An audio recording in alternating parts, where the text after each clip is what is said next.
हाँ, तो मेरे प्यारे विद्यार्थियों, आप लोग देख रहे हैं कि लगातार आपके पास वीडियो जा रहा है। तो आप उसको क्या करिए कि आप देखते जाइए और नोट्स बनाते जाइए। आपका एग्जाम का तैयारी यहीं से शुरू हो गया है। बात समझे कि नहीं?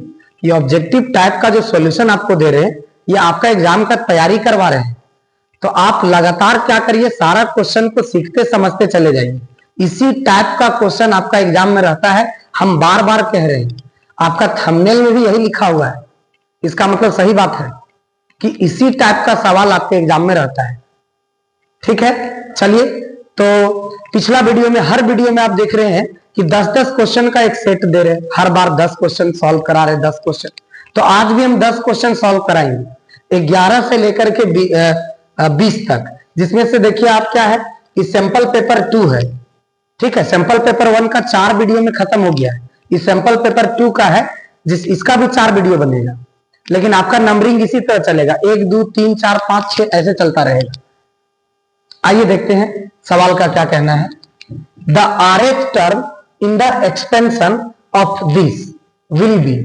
इस एक्सपेंशन का आरएच टर्म क्या होगा? ठीक है, इस एक्सपेंशन का। तो उससे पहले हम ये बता दें आपको कि अगर a प्लस बी का होल पावर n हमारे पास कोई ऐसे एक्सपेंशन है, तो इसका r प्लस 1th टर्म होता है, r plus 1th term n C r, a का power n minus r, b का पावर r। इसका मतलब है कि यहां जो रहता है उससे एक कम यहां लिखा जाता है। तो अगर हम बोलेंगे t10 क्या होगा, तो आप बोलिएगा NC9, ए का पावर n माइनस 9, ए का पावर n माइनस 9, बी का पावर 9। ऐसे, ठीक है। अब जरा देखिए, अगर हम आपसे T15 टर्म पूछेंगे तो आप क्या बोलिएगा? NC 15 से एक कम 14, ए का पावर n माइनस 14 और बी का पावर 14। ऐसे है। तो अगर हम आपको बोल दे कि 1 प्लस एक्स का होल पावर 2n का कौन सा टर्म चाहिए? आरवां टर्म। कौन सा टर्म चाहिए? RH term. तो आरएच टर्म लिखने के लिए क्या हो जाएगा? एन सी आर माइनस 1, यहां से एक कम। ठीक है, उसके बाद पहले 1 है तो 1 का पावर ये दोनों को घटा के 2n माइनस आर माइनस 1, और बाद में x है तो x का पावर जो यहां रहेगा r माइनस 1। तो फाइनल क्या हो जाएगा? 2nc r माइनस 1, और एक का पावर कुछ भी रहेगा, ये एक हो जाएगा तो खत्म। x का पावर r माइनस 1, क्या ये कहीं पर आपको दिख रहा है?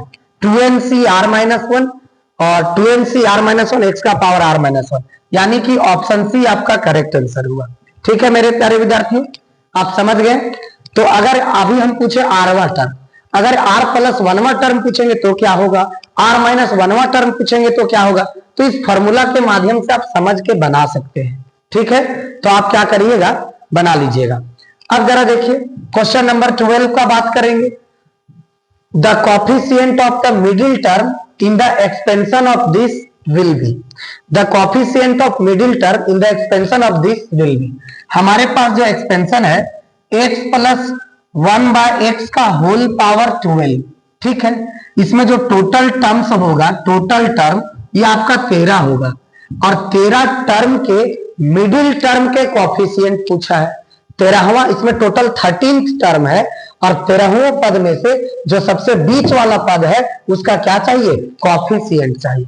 तो इसका मिडिल टर्म कौन सा होगा? जैसे टोटल 13 टर्म है तो 6 इधर 6 इधर 12 हो गया, एक बीच में आ गया 13।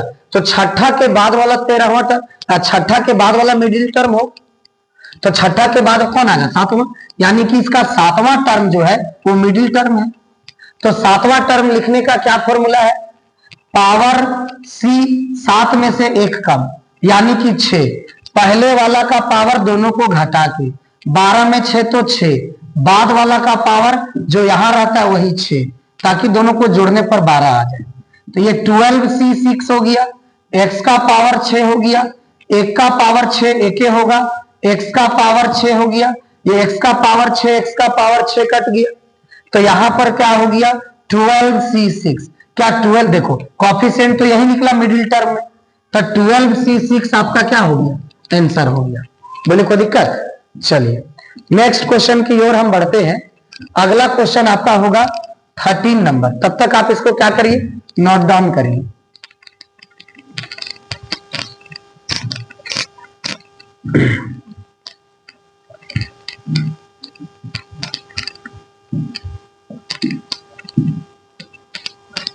चलिए क्वेश्चन नंबर 13 की ओर बढ़ते हैं और वो है for what value of x are the numbers इतना इन जीपी।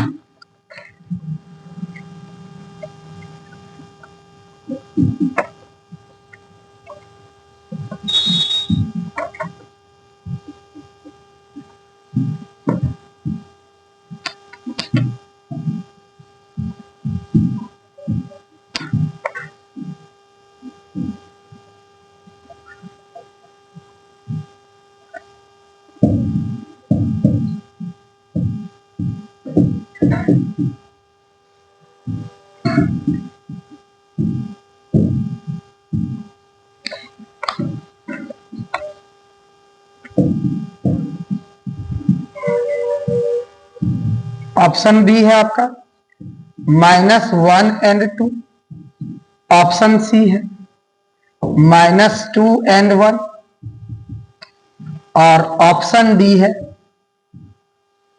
-2 एंड 2।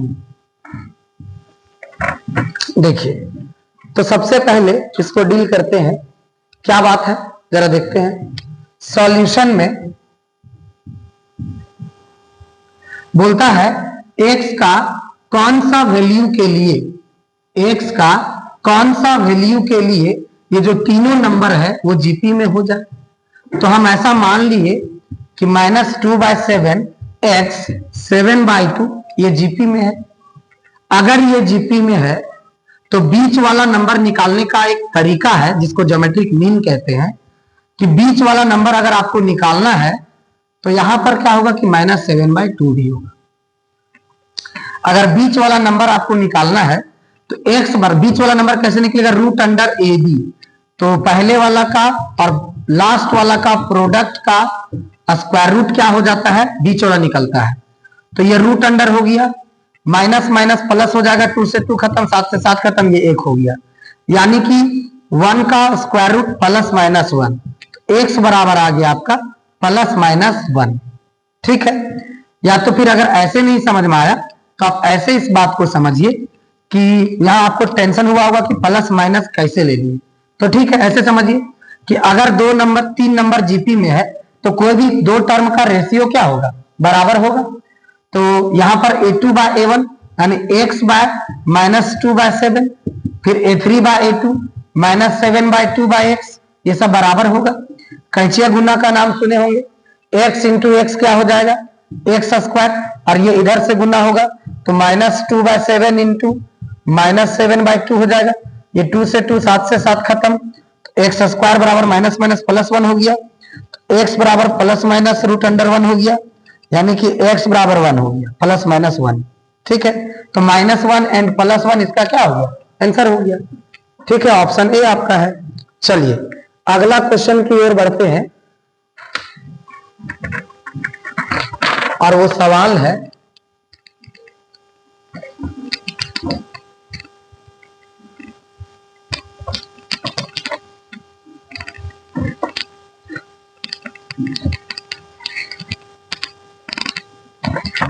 अगला क्वेश्चन नंबर 14। इसका कहना है, जीपी चैप्टर अभी चल रहा है आपका। क्वेश्चन नंबर 14 का कहना है the 70th term of a GP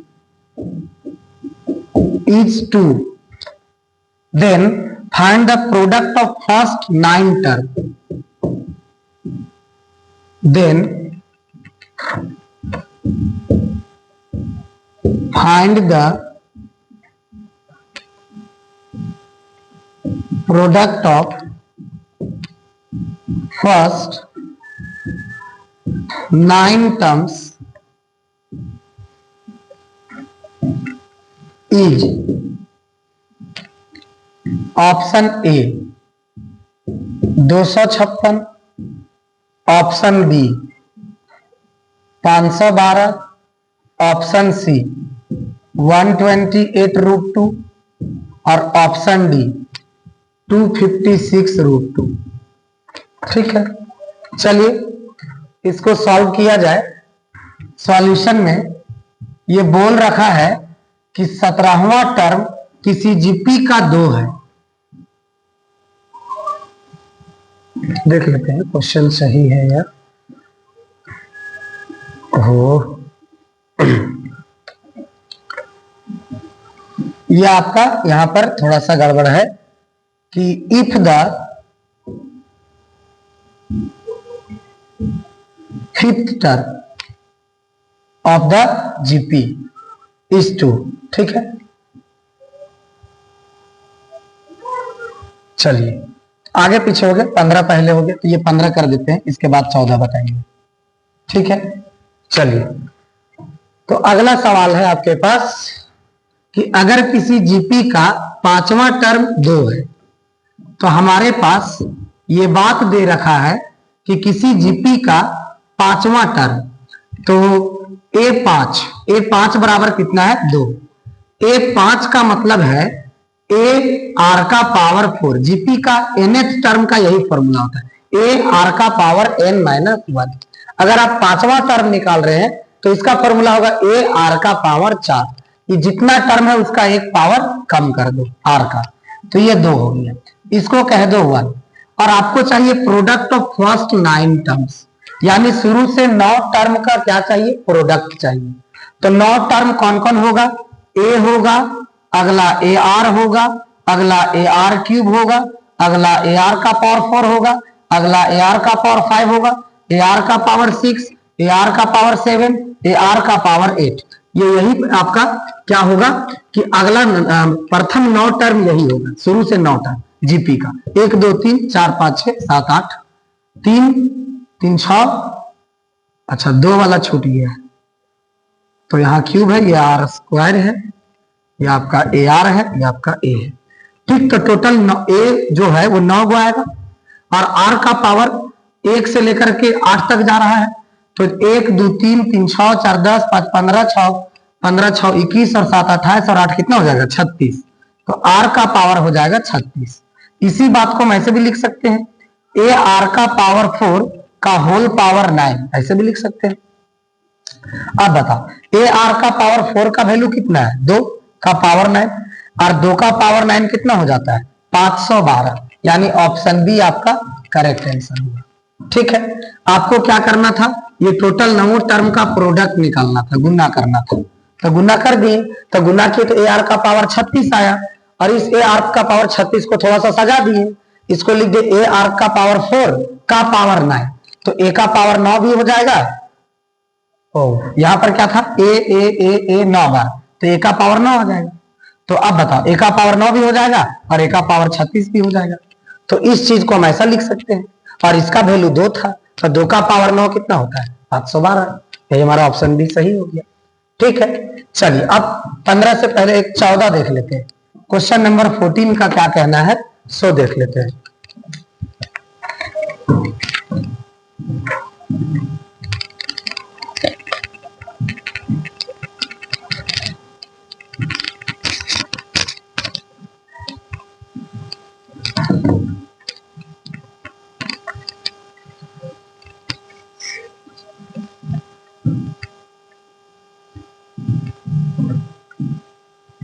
light नहीं है ना,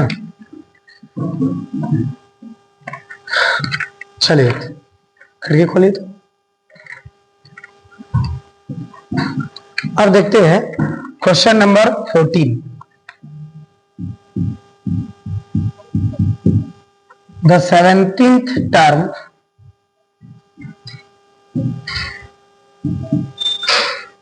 ऑफ द जीपी, जीपी कौन सा है जिसका पहला टर्म 2 है, अगला टर्म 2√2 है, अगला टर्म 4 है, उसका अगला 4√2 है, उसके बाद डॉट डॉट डॉट इज, ऐसे पूछा है। Option A 256, option B 512, option C 128√2 और ऑप्शन डी 256√2 ऐसे करके है। ठीक है, अब जरा देखिए कि इसका आंसर क्या होने वाला है। हमारे पास एक जीपी दे रखा है, इसका सॉल्यूशन में आप देख सकते हैं कि हमारे पास एक जीपी दे रखा है, ज्योमेट्रिक प्रोग्रेशन। इसका फर्स्ट टर्म कौन है? 2 है, यानी a बराबर कितना हो गया? 2। इसका कॉमन रेशियो निकलता है a2/a1। a2 कितना है? 2√2।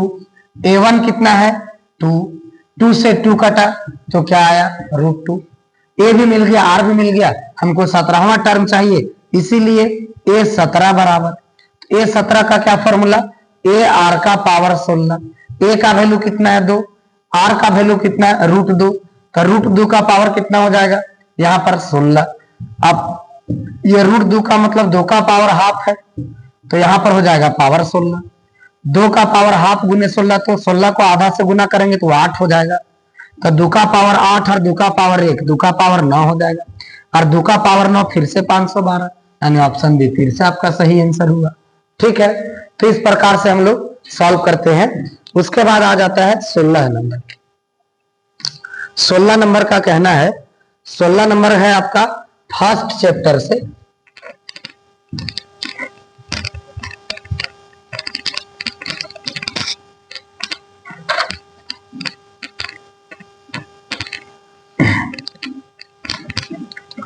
सोलह नंबर है फर्स्ट चैप्टर से, फंक्शन से है, यानी सेकेंड चैप्टर से। क्वेश्चन नंबर 16 क्या है? If x/3 + 1, y - 2/3।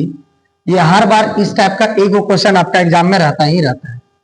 5/3, 1/3, then the value of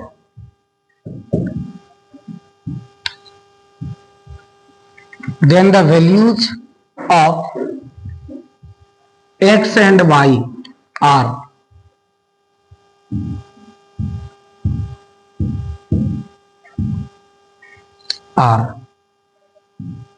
option A x बराबर 2, y बराबर 1, ऑप्शन x बराबर 1, y बराबर 2, ऑप्शन सी x बराबर -1, y बराबर -3, और option D none of these. चलिए देखते हैं इस सवाल का क्या है कहना। सॉल्यूशन में इफ का मतलब होता है गिवन। हमारे पास दे रखा है कि 2 ऑर्डर पेयर बराबर है। पहला एलिमेंट x/3 + 1, दूसरा y - 2/3। पहला है 5/3, दूसरा 1/3। तो क्या हो जाएगा कि इसको 2 ऑर्डर पेयर बराबर तभी होता है जब दोनों का कोरेस्पॉन्डिंग एलिमेंट्स क्या हो? बराबर हो। यानी पहला एलिमेंट किसके बराबर? पहला के बराबर। x/3 + 1 किसके बराबर? 5/3 के बराबर। और y - 2/3 किसके बराबर? 1/3 के बराबर। तो यहां से x/3 बराबर 5/3 + 1 उधर गया तो -1, यहां से y बराबर 1/3 माइनस उधर गया तो प्लस में 2/3। अब बताओ ये x/3 और यहाँ पर 5 - 3 एकम 3/3, y बराबर 2 और 1 3/3, 3/3 कट के 1, और यहाँ से 3 से 3 कट गया तो x बराबर हो गया 2, x बराबर 2 और y बराबर 1। कौन सा ऑप्शन है सर? ऑप्शन ए आपका करेक्ट आंसर होगा। बोलिए कोई दिक्कत? चलिए 16 के बाद 17 नंबर क्वेश्चन की ओर बढ़ते हैं। 17 नंबर क्वेश्चन डायरेक्ट आपका फॉर्मूला से ही है।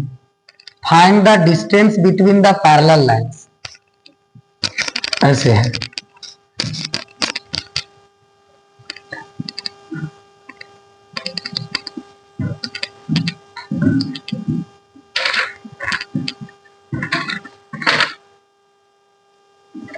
Question number 17,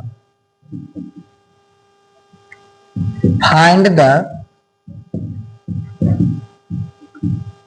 distance between the parallel lines ax plus by plus c बराबर 0 and ax plus by plus d बराबर 0 इज, सभी को मालूम है कि अगर लाइंस पैरेलल है तो x और y का कोफिशिएंट दोनों सेम होगा। ठीक है, चलिए तो इसमें डिस्टेंस पूछा है, modulus of d minus C by root under A square plus b square. Option B d minus C by root under d square minus c square. Option C d minus C by root under a b. Option D d minus c. इसका direct आपको formula याद रखना पड़ेगा मेरे साथी। क्या याद रखना है कि अगर दो पैरेलल लाइन है, ठीक है, पहला का इक्वेशन है ax plus b y plus c बराबर 0, दूसरा का इक्वेशन है ax plus b y plus d बराबर 0, तब दोनों के बीच का जो डिस्टेंस होता है वो निकलता है एक फॉर्मूला से d minus C by root under x का कॉफिशिएंट का स्क्वायर प्लस वाई का कॉफिशिएंट का स्क्वायर। तो y का कॉफिशिएंट b है तो b का स्क्वायर, तो d minus C by root under A square plus option A आपका सही आंसर है। ये आपको याद रखना पड़ेगा। ये है आपका क्वेश्चन नंबर 17। ठीक है, चलिए नेक्स्ट क्वेश्चन, क्वेश्चन नंबर 18 की ओर बढ़ते हैं।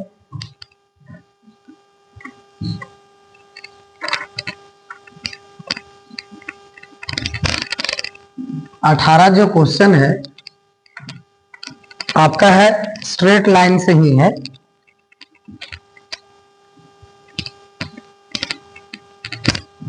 कौन सा सवाल है सर, जरा देखते हैं। The slope of the line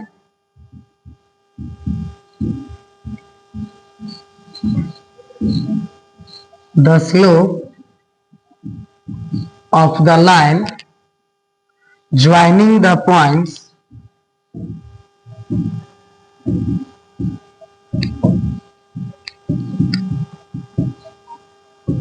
joining the points 3, -2 and 3, 4 is option A 0, option B 4, option C 6 और ऑप्शन डी नॉट डिफाइंड। ठीक है, देखिए आपसे पूछा जा रहा है कि एक लाइन जो दो पॉइंट को ज्वाइन कर रहा है इसका स्लोप बता दीजिए। तो ये लाइन है जो ज्वाइन कर रहा है 3, -2 और 3, 4। इसका स्लोप होता है y2 minus y1 bye x2 minus x1। y2 जैसे जो बाद में आया उसका कोऑर्डिनेट हो जाएगा x2 y2 और जो पहले आया उसका x1 y1। y2 कितना है 4, y1 कितना है -2, x2 कितना है 3, x1 कितना है 3, ऊपर में 4 + 2 6 और 3 3, 3 में 3 तो 0, 6/0 नॉट डिफाइंड। ये क्या हो गया नॉट डिफाइंड, यानी कौन सा ऑप्शन डी। अगर हम क्वेश्चन नंबर 19 का बात करें तो 19 का कहना है कि De Morgan's law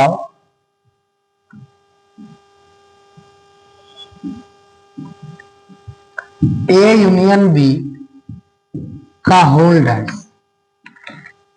A union B का whole dash is equals to option A dash intersection B dash, option B A dash union B dash, option C A union B और option D A intersection B. अब जरा बताइए, D Morgan's law हम आपको बताए थे कि अगर होल डैश है तो दोनों का अलग अलग डैश लगेगा और यूनियन बदल जाएगा इंटरसेक्शन में। दोनों का अलग अलग डैश लगेगा और यूनियन बदल गया किसमें इंटरसेक्शन में। तो ये क्वेश्चन नंबर 19 भी आपका कंप्लीट हो गया, ऑप्शन ए जिसका आंसर है। ठीक है, अब क्वेश्चन नंबर 20 की ओर बढ़ते हैं और 20 का क्या कहना है वो भी देखते हैं।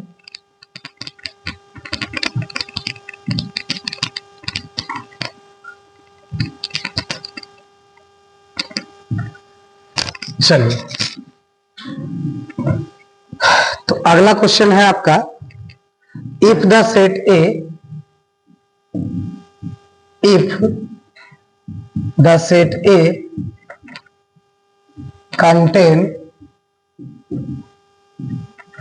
contains 5 elements, then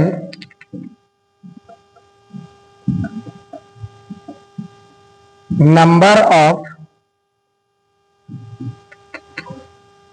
elements in the power set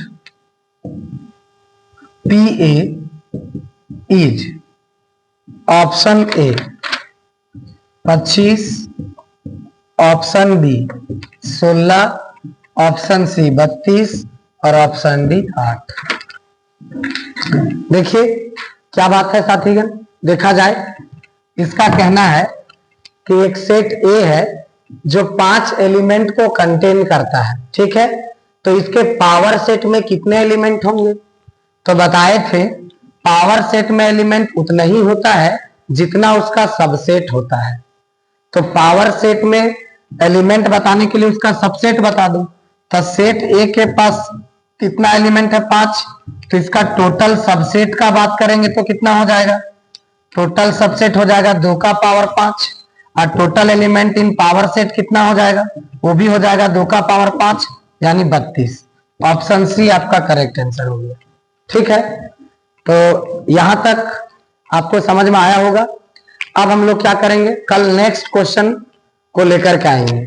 ठीक है, नेक्स्ट वीडियो में आपको अगला, ये आपका क्वेश्चन नंबर 20 है साथी, अगला 10 क्वेश्चन लेके आएंगे। ठीक है, तो आज के लिए इतना ही, मिलते हैं नेक्स्ट वीडियो में। जय हिंद, जय भारत।